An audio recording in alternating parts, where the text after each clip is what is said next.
और चलिए अब आपको बताते हैं लोकसभा चुनाव कैंडिडेट्स को लेकर ऐश्वर्य प्रधान की रिपोर्ट।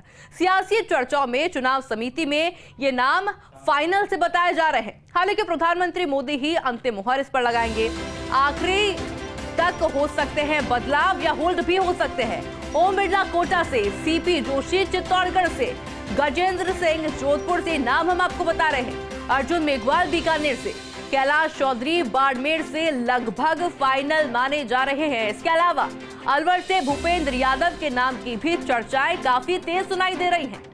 जयपुर शहर और ग्रामीण अभी होल्ड पर रखे जाने के संकेत मिल रहे हैं। इसके अलावा भरतपुर में रामस्वरूप कोहली के नाम की बात सामने आ रही है। करौली, धौलपुर, टोंक, सवाईमाधोपुर, दौसा को अभी एक बार के लिए होल्ड पर रखा गया है।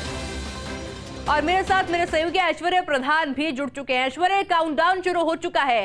तमाम नाम जिनको लेकर कयास लगाए जा रहे हैं लगभग फाइनल से माना जा रहा है आपकी रिपोर्ट के अंदर।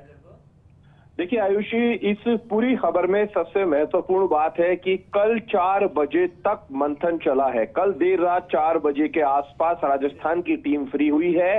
अब पूरी फैसला जो है वो प्रधानमंत्री नरेंद्र मोदी के हाथ में है। प्रधानमंत्री मोदी अब फैसला करेंगे, लेकिन जो प्राथमिक जानकारी हमें सामने आई है, सियासी चर्चाओं के लिहाज से जानकारी आई है, उसमें जयपुर शहर और ग्रामीण फिलहाल होल्ड पर है। जयपुर शहर में रामचरण बोहरा का नाम मजबूत था, सिंगल नाम था, कहा जाए तो मजबूती में। बाकी दूसरे नाम भी रहे होंगे, हम इनकार नहीं कर रहे। जयपुर ग्रामीण में एक पूर्व विधायक का नाम चर्चाओं में था, उसे भी होल्ड पर रखा गया है। राजसमंद को होल्ड पर रख दिया गया है। उसके अलावा होल्ड पर जिनको रखा गया उनमें गंगानगर होल्ड पर रख दिया गया है, गंगानगर, हनुमानगढ़। जो नाम बिल्कुल फाइनल है उनमें गजेंद्र सिंह शेखावत, ओम बिरला, भूपेंद्र यादव का अलवर से नाम चल रहा है। हालांकि भूपेंद्र यादव के समर्थक कहते रहे हैं कि वो हरियाणा से लड़ेंगे, हरियाणा से जाएंगे, लेकिन ये इंतजार रहेगा। भूपेंद्र यादव एकमात्र ऐसे नेता है जिनके पास 3 सीटों के बड़े ऑप्शन है और तीनों सीटों से उन्हें लोग बुलाते भी हैं कि आप यहां से लड़िए, यहां से लड़िए। वहीं भरतपुर में रामस्वरूप कोहली के नाम की चर्चा है, क्योंकि भरतपुर में जो सर्वे किया था उस सर्वे में रामस्वरूप कोहली का नाम टॉप पर आया था। इस बात में भी कोई संशय नहीं है, तो उनके नाम की चर्चा है। वहीं जो चर्चा है, दौसा का सबको इंतजार था। दौसा में जगमोहन मीणा का नाम टॉप पर था। हालांकि जसकौर मीणा की पुत्री अर्चना जो है वो भी पूरा जोर लगाए हुए थी, लेकिन अभी उसे होल्ड पर रखा गया है। चंद्रमोहन मीणा का नाम भी चर्चाओं में था इसी सीट पर, लेकिन इन सब के बीच में उसे होल्ड पर रख दिया गया है। टोंक सवाई माधोपुर को होल्ड पर रख दिया गया है। टोंक सवाई माधोपुर को लेकर महिलाओं को लेकर चर्चा थी, जिनमें सुनीता बैसला, सौम्या गुर्जर और तीसरा डॉक्टर अलका सिंह गुर्जर, इनकी नामों की चर्चाएं थी। और सुखवीर सिंह जौनापुरिया बिल्कुल अपनी पूरी जोर लगाए हुए, उनके समर्थक कहें या फिर उनका जो पार्टी में होल्ड है काफी हद तक, तो वो अपने लिहाज से कुल मिलाकर कहा जाए तो इसे होल्ड पर रख दिया गया है। इंतजार रहेगा। पीपी चौधरी लगभग फाइनल से हैं, स्वामी सुमेधानंद लगभग फाइनल से हैं, हर्षिणी कुलहरी झुंझुनू से आ सकती है, महिला होगी, युवा होगी। यदि हर्षिणी कुलहरी पर नाम पर अंतिम मोहर लग जाती है तो हर्षिणी कुलहरी का नाम, जो कि नरेंद्र जो कुमार है, जो विधानसभा चुनाव में मंडावा से हार गए थे, इससे पहले सांसद जीते थे, उनकी पुत्रवधू है, तो ये एक बड़ा चौंकाने वाला नाम होगा। पैरा ओलंपियन झाझड़िया और राहुल कसवा पर बात अड़ी हुई है। पैरा ओलंपियन झाझड़िया का नाम तैसा बताया जा रहा है, लेकिन राहुल कसवा भी अपने आप में काफी स्ट्रांग है। तो अब फैसला राहुल कसवा को लेकर आला कमान क्या करता है। प्रधानमंत्री मोदी और अमित शाह और जेपी नड्डा तीनों इस नाम को फाइनल करेंगे। जो भी नाम होगा, जो चोरू के इन दोनों नामों में से एक नाम फाइनल किया जाएगा। लेकिन राजसमंद, भीलवाड़ा, अजमेर होल्ड पर है। अजमेर को लेकर इंतजार था कि सतीश पूनिया को मिले, राजसमंद को लेकर इंतजार था राजेंद्र राठौड़ को मिले, ये होल्ड पर है। भीलवाड़ा में वैश्य को देना है, वैश्य में क्या दामोदर अग्रवाल को दिया जाएगा, वापस पहेड़िया को मिलेगा या किसी अन्य को लाया जाएगा, अभी होल्ड पर है। उदयपुर डूंगरपुर होल्ड पर है। अब इन सब के बीच में एन वक्त पर कोई बड़ा फैसला भी हो सकता है कि कोई और नाम एंटर कर दिए जाएं या दूसरे कोई और नाम है। दुष्यंत सिंह का मैं नाम बताना यहाँ भूल रहा था, दुष्यंत सिंह जो हैं उनका नाम भी लगभग फाइनल है। हालांकि सूत्रों की माने तो वसुंधरा राजे को भी लड़ाने की संभवतः पेशकश की गई, इस तरीके की बातें कही जाती है। हालांकि उनके खेमे से इस बात को स्वीकार नहीं किया गया, लेकिन कहा यही जाता है। लेकिन वसुंधरा राजे चाहती थी कि उनके पुत्र को ही लड़ाया जाए, वो अभी यहाँ से विधायक हैं, ठीक है। तो ये ओवरऑल अब तक की रिपोर्ट है। और अब जो सूची आएगी, प्राथमिक सूची, उनमें राजस्थान के जो प्रमुख तौर पर नाम है तो दिग्गजों के नाम आएंगे और दिग्गजों के साथ 3-4 नाम और आ जाएंगे। नागौर की जो हम बात कर रहे थे, नागौर भी होल्ड पर है, नागौर की लोगों को प्रतीक्षा है। अब नागौर पर भी प्रधानमंत्री को ही फैसला लेना है। अच्छा ऐश्वर्या, सुबह 4 बजे तक मीटिंग होना, यानी कि ये तो साफ हो गया है कि प्रधानमंत्री नरेंद्र मोदी कोई चूक तो नहीं चाहते और यही एक वजह रही है अलग अलग राज्यों को लेकर के लंबी देर तक मंथन हुआ है। अब आप जिन सीटों को होल्ड पर बता रहे हैं, क्या ये वही गेम चेंजर सीट होने वाली है जिनको होल्ड पर रखा गया है और एक बार फिर से इस पे मंथन किया जाएगा? देखिए, प्राथमिक पहली सूची जो है उससे अगली सूची जो आनी है, तो जिन्हें होल्ड पर रख दिए गए हैं तो उनके नाम अभी घोषित नहीं किए जाएंगे, या घोषित किए जाते हैं तो विशेष परिस्थितियों में कर दिए जाएंगे, क्योंकि पार्टी को मालूम है अभी उनके पास वक्त है। तो इस वक्त में वो ठीक है, आराम से घोषित कर देंगे क्या कुछ करना है। लेकिन जो बिल्कुल फाइनल है, जिन्हें चुनाव मैदान में भेजना है, जो पार्टी के लिए एसेट है, उन लोगों के नाम तो लगभग फाइनल हो चुके हैं। और उनके साथ 4-5 नाम ऐसे भी हैं, वो भी लगभग फाइनल है। तो कुछ सीटें ऐसे जिनमें सोचना है, जैसे बांसवाड़ा है, बांसवाड़ा में महेंद्रजीत सिंह मालवीय का सिंगल नाम था, तो क्या महेंद्रजीत सिंह मालवीय को घोषित किया जाएगा जो कांग्रेस से आए हैं, या फिर किसी और को लाया जाएगा, या मालवीय को राजस्थान सरकार में कोई बड़ी नियुक्ति दी जाएगी, या मालवीय को भविष्य के लिए कोई राज्यसभा वगैरह भेजा जा सकता है। इसका अंतिम निर्णय प्रधानमंत्री के हाथ में होगा। या जेपी नड्डा और अमित शाह जब तीनों एक साथ बैठेंगे, चुनाव समिति की बैठक हो गई, लगभग नाम फाइनल हो गए, लेकिन अंततः चीजें फाइनल कर दी जाती है, क्योंकि प्रधानमंत्री खुद अपने नाम पर, उनके नाम पर पूरे देश में चुनाव हो रहा है। प्रधानमंत्री जानते हैं कि कहां कौन सी सीट उनके लिए बेहतर है। और ये बड़ी रोचक बात है अपने आप में कि संभवतः शायद ही कोई सीट हो जिसकी नॉलेज प्रधानमंत्री मोदी को ना हो। राजस्थान की तो 25 की 25 सीटों का पूरा गणित वो अच्छे से समझते हैं, क्योंकि गुजरात में मुख्यमंत्री थे, तो उनके लिए बड़ी बात नहीं है राजस्थान की सीटें। और राजस्थान के नेता उनके अक्सर चुनाव में जाते थे प्रवास पर, तो उनसे उनकी मीटिंग भी होती थी। तो राजस्थान की सीटों को लेकर हो सकता है कि एन वक्त पर कुछ बदलाव भी कर दें, लेकिन वर्तमान की रिपोर्ट है वो यही है। और इसके अलावा जो कुछ फैसला लिया जाना है वो देखना होगा क्या होगा। और अरुण सिंह जो है उनकी भूमिका क्या रहती है, क्योंकि अरुण सिंह का, विजया राहटकर का फीडबैक बड़ा चला है। इनके अलावा सीपी जोशी का फीडबैक चला है। सीपी जोशी का चित्तौड़गढ़ से फाइनल है।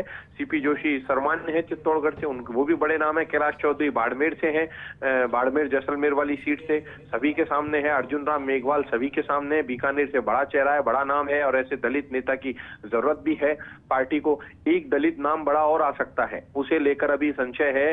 प्रेम सिंह मेहरा जो आईएएस रहे हैं, उन्हें धौलपुर करौली सीट से लड़ाया जा सकता है। ये अभी तक की एक नई रिपोर्ट है। अब फैसला क्या कुछ होना ये अलग बात होगी, लेकिन प्रेम सिंह मेहरा का गंभीरता से नाम की चर्चा हुई है। और यदि प्रेम सिंह मेहरा को लड़ाया जाता है तो आप ये बात तय मानकर चलना कि ब्यूरोक्रेसी में जो एसटी तबका है उसमें बड़ा मैसेज जाएगा पूरे नॉर्थ में। और वहीं दूसरे लीडर्स की बात करते हैं तो अभी जिन नामों को लेकर अभी एक बार फिर से इनको बैठना है, लेकिन फिलहाल जो जानकारी आई है वो इन्हीं नामों की, इस तरीके की जानकारी आई है। पार्टी का कोई नेता भी बोलने को तैयार नहीं है, ना कोई चर्चा कर रहा है, ना कोई टेलीफोन उठाएंगे। लेकिन सूत्रों के हवाले से छनकर या सियासी गलियारों से चर्चाओं के आधार पर, या सियासत में जिन चीजों को लेकर आज सुबह 6 बजे से चर्चा हुई और 1 बजे जाकर फर्स्ट इंडिया न्यूज ने ये खबर को निचोड़ निकालकर इस खबर को टीवी स्क्रीन पर पेश किया है, वो यही है। शाम तक भी बात करेंगे तो कमोबेश यही चीजें निकल कर आएंगी। जी ऐश्वर्या, अभी तक का परफॉर्मेंस लोकसभा चुनाव में राजस्थान का अच्छा रहा है, यानी कि 25 में से 25 सीटें इनके हाथ में रही है, भाजपा के हाथ में। जो नाम लगभग फाइनल से बताए जा रहे हैं, कितने प्रभावी है नाम, क्योंकि हम अभी टीवी स्क्रीन पर भी वो नाम दिखा रहे हैं, साथ में फोटो भी दिखा रहे हैं। स्क्रीन पर हम इन नामों को और फोटो को दिखा रहे हैं, तो आप ये भी तय मानकर चलिए कि नाम से ज्यादा एक ही नाम प्रभावी है इन लोकसभा चुनावों में, वो है प्रधानमंत्री मोदी का।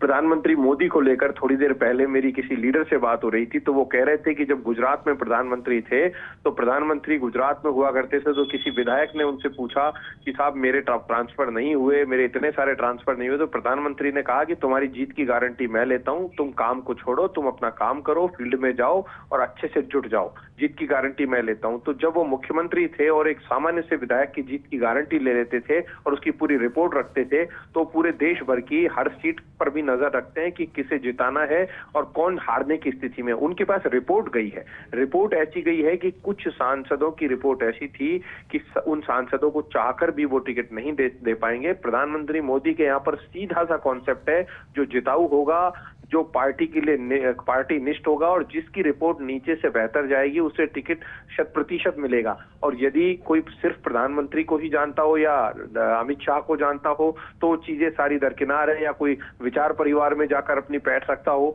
प्रधानमंत्री हर तरीके से हर चीज का फीडबैक लेते हैं। विचार परिवार से सिर्फ एक वो दौर था जब विचार परिवार संपूर्ण रूप से अपना होल्ड रखता था, लेकिन विचार परिवार इस बात को अच्छे से जानता है कि भारतीय जनता पार्टी बहुत मजबूत है। विचार परिवार की यदि आवश्यकता पड़ी उनका विचार ले जानने की या विचार परिवार से सलाह लेने की, तो विचार परिवार अपनी सलाह देगा, लेकिन फैसला प्रधानमंत्री मोदी को ही करना है। और प्रधानमंत्री मोदी ने जो फैसला किया है इन सीटों को लेकर, अंतिम निर्णय वही करेंगे। लेकिन वर्तमान में स्थितियां यह है, और जो जिताऊ और टिकाऊ की हम बात करते हैं तो महिलाओं को लेकर बात आ रही है।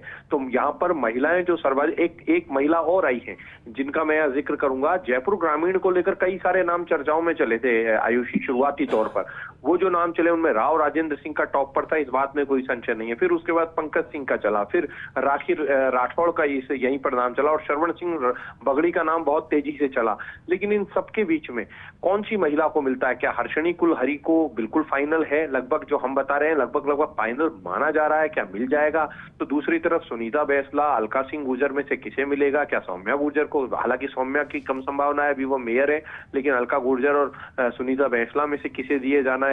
सुखबीर सिंह जौनापुरिया को क्या टिकट काट दिया जाएगा? जो होल्ड पर रखा है, इसका मतलब यह है कि अभी पार्टी संशय में है। वहीं महिलाएं जो हैं, महिलाओं में कम से कम 3 महिलाओं को कुल में टिकट मिलने की पूरी संभावना है। और यदि 2 महिलाओं को भी टिकट मिलता है तो आप अंदाज लगा लीजिए कि 2 का भी ठीक संख्या रहेगी। और एक और चीज मैं बता दूं, भारतीय जनता पार्टी के सामने पूरी मीणा बेल्ट, गुर्जर बेल्ट, इस पूरी बेल्ट को भी साधना है। तो बीजेपी इस तरीके का दांव खेलेगी कि टोंक सवाई माधोपुर से लेकर दौसा और दौसा से लेकर करौली धौलपुर तक और भरतपुर तक एक ऐसा दांव खेला जाए तो चारों सीटों को प्रभावित करे। तो इस तरीके के दांव को खेलने की रणनीति के तहत इन सीटों को फिलहाल होल्ड पर रखा गया है।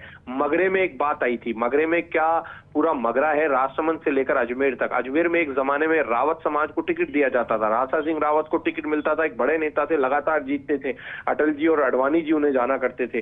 तो क्या रावत समाज को टिकट दिया जाएगा? रावत समाज का नाम भी वहां चर्चाओं में चल निकला है। या फिर राजपूत समाज को? राजपूत समाज ने होल्ड रखता है, राजपूत समाज तो अपने टिकट मांग रहा है। कल राजनाथ सिंह से ठीक 26 तारीख को, माफ कीजिएगा 26 तारीख को राजनाथ सिंह से मेवाड़ के क्षत्रिय समाज के कई नेताओं ने मुलाकात की। उन्होंने कहा कि राजपूतों को ज्यादा टिकट चाहिए। हालांकि 3 टिकट होते हैं लगभग, वो तो 4 टिकट की डिमांड करने लगे। वो कह रहे हैं कि राजपूत समाज के बड़ा भारी वोट बैंक है तो राजपूतों को और ज्यादा टिकट चाहिए। तो ऐसे में पार्टी मैनेज कैसे करेगी? मूल ओबीसी को तो राज्यसभा में मैनेज कर लिया, बाकी राजस्थान में जो जातिगत गणित है उसमें किस तरीके से साधा जाएगा? जाट है, ब्राह्मण है, राजपूत है, मीणा है, गुर्जर है, एससी है, इनका संतुलन कैसे बिठाया जाएगा? लेकिन संतुलन बैठे ना बैठे आयुषी, तय मानकर चलिएगा कि जब चुनाव होंगे और मैदान में कैंडिडेट होंगे तो प्रधानमंत्री मोदी अकेले ही फेस होंगे, प्रधानमंत्री मोदी की योजनाएं अकेले ही होंगी, और जो कैंडिडेट वोट मांगेगा उसकी तरफ वोटर नहीं देखकर प्रधानमंत्री मोदी की तरफ ही देखेंगे। वो ये मानकर चलेंगे कि हम वोट हमारा प्रधानमंत्री मोदी को दे रहे हैं। ये भी आप तय मानकर चलिएगा। अच्छा ऐश्वर्या, आपने अभी बार बार जिक्र किया कि फेस प्रधानमंत्री नरेंद्र मोदी है, नाम प्रधानमंत्री नरेंद्र मोदी है हर राज्य में, ना सिर्फ राजस्थान में बल्कि हर राज्य के अंदर। अच्छा, पिछली बार की अपेक्षा अगर कंपेयर किया जाए ऐश्वर्या, तो प्रधानमंत्री नरेंद्र मोदी की लोकप्रियता ना सिर्फ बढ़ी है बल्कि बहुत ज्यादा बढ़ी हुई है। तो क्या इसका प्रभाव या फिर इसका फायदा देखने को मिलेगा लोकसभा चुनाव में? देखिए, कई बार हमें भी ऐसा लगता था, जब हम सभाओं में जाते थे तो हमें लगता था कि ठीक है, लंबा समय हो गया प्रधानमंत्री को, अब शायद प्रधानमंत्री की सभा में शायद लोग कम आए। लेकिन जैसे ही प्रधानमंत्री स्टेज पर आते थे तो वो जो नीरस सी सभा होती थी इन चुनावों में, विधानसभा चुनाव में, तो नीरस सी सभा भी होती थी कोई, तो वो नीरस सभा में रंग भर जाते थे। जैसे ही वो आते थे तो मोदी मोदी होटिंग होने लगती, और मोदी के नाम पर लोग, कोई खंभों पर चढ़ रहा है, कोई कुर्सी के ऊपर चढ़ रहा है, बस फोटो लेने के लिए तरस रहे हैं। और जैसे ही अब एक प्रधानमंत्री मोदी ने नया कॉन्सेप्ट निकाला कि रोड शो के जरिए वो सभाओं में आते थे, तो जैसे ही रोड शो में से आते थे तो लोग एक के ऊपर एक कूदना शुरू कर देते, ऊपर चढ़ के उनकी फोटो लेने की कोशिश करते। तो ये प्रधानमंत्री मोदी का जो ग्राफ है वो तेजी से बढ़ता ही जा रहा है, घट नहीं रहा है। तो ऐसे में यही कारण है कि पूरी भारतीय जनता पार्टी बार बार बोल रही है कि अब की बार 400 पार। तो प्रधानमंत्री मोदी इन्होंने अपनी आगे की प्लानिंग भी बना रखी है, इन्होंने अपनी जुलाई अगस्त तक की प्लानिंग बना रखी है, उससे आगामी सालों की भी प्लानिंग बना रखी है प्रधानमंत्री ने कि इन सालों में क्या किया जाना है और कौन कौन से फैसले किए जाने हैं। तो ये चुनाव है, इस चुनाव को उत्सव की और बिल्कुल ऐश्वर्य, क्योंकि काउंटडाउन अब शुरू हो चुका है, ऐसे में इंतजार किया जा रहा है कि वो कौन से नाम होते हैं जो कि शामिल होते हैं सूची के अंदर।